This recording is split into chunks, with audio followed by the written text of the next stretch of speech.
सोचिए, लाखों लोग एक ही सपना देखते हैं, देश की सबसे कठिन मानी जाने वाली परीक्षा यूपीएससी को पास कर आईएएस बनना। लेकिन सच ये है कि ये सिर्फ किताबों के पन्नों से भरी कहानी नहीं है। ये धैर्य, रणनीति और खुद पर अडिग भरोसे की एक लंबी जंग है। और इस जंग के एक सच्चे योद्धा हैं अभिषेक शर्मा, जिन्होंने हाल ही में 38वीं रैंक पाकर आईएएस बनने का अपना सपना पूरा किया। यूपीएससी सिर्फ पढ़ाई की परीक्षा नहीं है, यह आपके धैर्य की भी परीक्षा है, आपकी रणनीति की और सबसे बढ़कर आपके आत्मविश्वास की। हर साल करीब 10 लाख से ज्यादा कैंडिडेट इस मैदान में उतरते हैं, लेकिन आईएएस की कुर्सी तक पहुंचते हैं सिर्फ चुनिंदा लोग, और टॉप 100 में आने वाले तो और भी दुर्लभ होते हैं। इस साल कार्मिक एवं प्रशिक्षण विभाग यानी डीओपीटी ने यूपीएससी 2024 के 1009 चयनित उम्मीदवारों में से 875 को सेवाएं आवंटित की, और आईएएस पाने के लिए इस बार सामान्य वर्ग में 80वीं रैंक तक का नाम होना जरूरी था। अभिषेक शर्मा ने 38वीं रैंक पाकर न सिर्फ आईएएस सेवा पाई, बल्कि अपने नाम के साथ वो सम्मान भी, जो हमेशा इतिहास में लिखा रहेगा।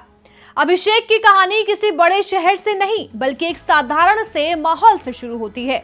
उनकी शुरुआती पढ़ाई नवोदय विद्यालय में हुई, वही जगह जिसने उनकी बुनियाद को मजबूत किया। अभिषेक के पिता अशोक शर्मा एमपी के एक नवोदय विद्यालय में अंग्रेजी के शिक्षक हैं।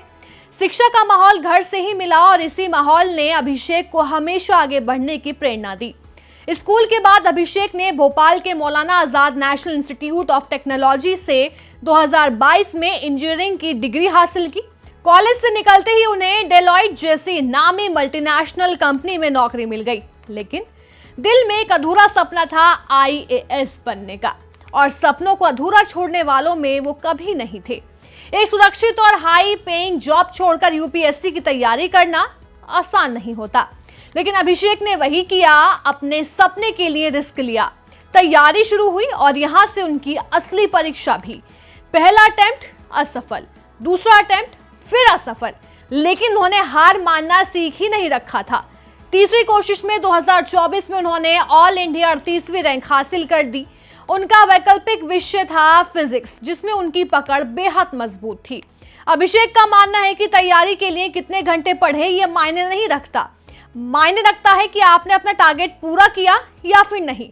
उनके मुताबिक तैयारी में निरंतरता सबसे जरूरी है। करंट अफेयर्स पर मजबूत पकड़ बनाना चाहिए, और सबसे अहम, कभी भी हार मानने का विकल्प अपने पास मत रखो।